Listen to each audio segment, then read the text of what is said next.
Hey everyone, so this is going to be the last thing that we're going to talk about with the whole complex roots thing, and that's something called the discriminant. So the discriminant is actually related to the quadratic formula. So I just want to clarify that. It's going to be referring to this specific term that's underneath the square root, the b squared minus 4ac part. So whenever you see that, that's what it's referring to. Now, the discriminant is actually a way of giving us an idea of what the roots should be looking like.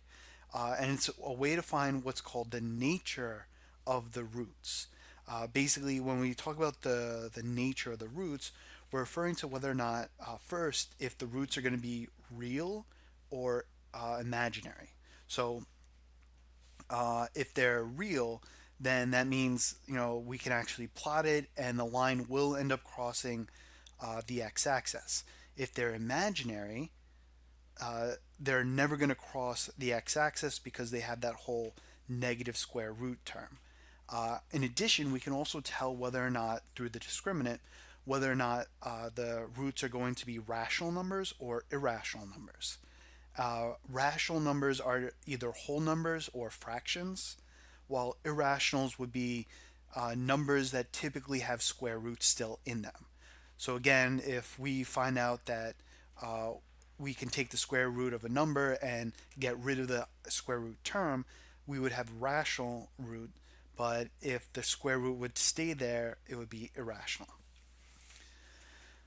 So let's look at a few different scenarios. So if we had a positive discriminant, that means when we do b squared minus 4ac, we would end up getting a positive number, a number greater than 0. So a good example is this one, x squared plus 6x plus 5. When you do the whole discriminant, you plug the numbers in. Remember, uh, this is the b term, this is the c term, and the a term would be 1 in this case. So plug it into b squared minus 4ac, we get 36 minus 20, and we end up getting 16. This number is greater than 0, so this tells me that I'm going to have two real roots. I should clarify here that they're real roots, and that means that I'm going to cross the x-axis at two locations like this. So the graph goes in, crosses it at two locations, and that's the real aspect. Now, in addition, we'll mention this later, but because this is a perfect square, we also know that the places that it crosses, the roots that we have, will also be rational roots, or in this case, whole number roots. All right. Another type of discriminant would be a zero discriminant. So again, we use b squared minus 4ac. This time, if we get 0, that's going to tell us something else about how the graph looks. So we plug the numbers in, we get 4 minus 4. So we end up getting that 0 is what our discriminant's equal to. This will end up telling us that we only have one real root. So if we plot it on the on a graph, we find that the graph just slightly touches at one location. So this is one real root because that whole second term, that whole plus or minus the square root part of the quadratic formula just drops out. So we don't have anything to add or subtract to the other number. So we only have one real root. And then the last one that we could talk about is the negative discriminant. So we get a number less than 0. So in this scenario, we would end up getting negative 31. I don't know why this says equals to 0. This should be less than 0. So because this is less than 0, that actually tells me that I have 0 real roots. That both of my roots are going to be imaginary. Now, I didn't mention this before, but the way that this is drawn on a graph is that it just never crosses the x-axis. Because again, if it crosses the x-axis, then it would have to have real roots. The graphs that we use in this class right now are real graphs. So that means that if it had real roots, it would cross the x-axis. But if it's not, those roots are imaginary. All right. So those are the three different types of discriminants, and then this kind of goes through the whole nature aspect. So again, if we had positive perfect square roots or a positive perfect square discriminant, then our roots are going to be rational and real, and we would have two of them. if it's positive but non-perfect, so like 37 or 24, those are not perfect squares, then we still have two real roots, but now they're going to be irrational. They're going to be some long repeating decimal typically. And then this just says the same thing. If we have the discriminant being 0, then we typically will end up having one rational real root. So the root here would be rational again. And then the discriminant, if it was negative, we'd have two imaginary roots. Usually with imaginary roots, you don't normally specify whether they're real, rational, or irrational. All right, so we're just going to do a few practice questions. So find the discriminant. Don't plug it into the calculator, but just try and figure out the number of the roots and the nature of them. So pause video, work itself. We'll go over in a second. All right, so in all these cases, we're using the same equation, b squared minus 4ac.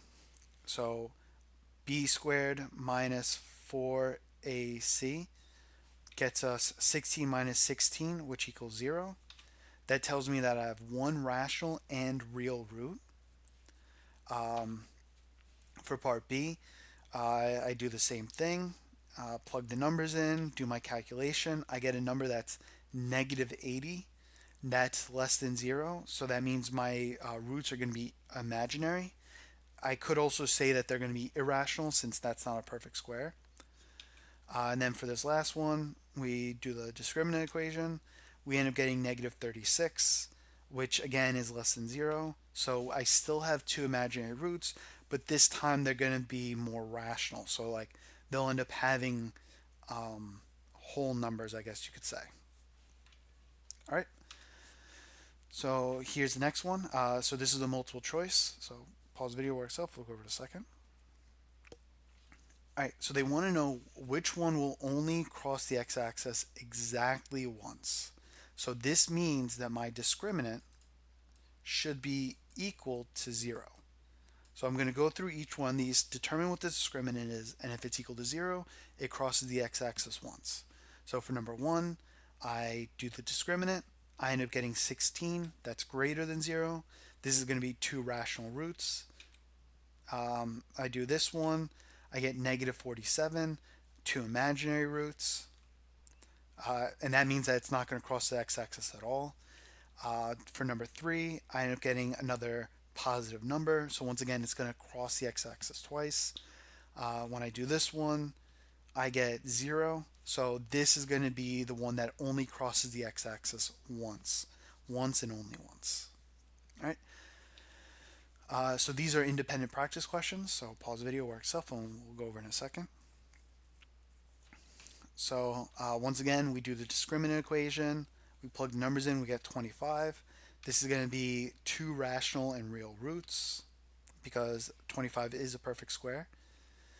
For part B, we plug the numbers in. We get 81. That is again greater than 0. So I have two rational and real roots again. Take this. Do the same thing. I get 128, which again is greater than 0. I still have two real roots, but now they're going to be irrational.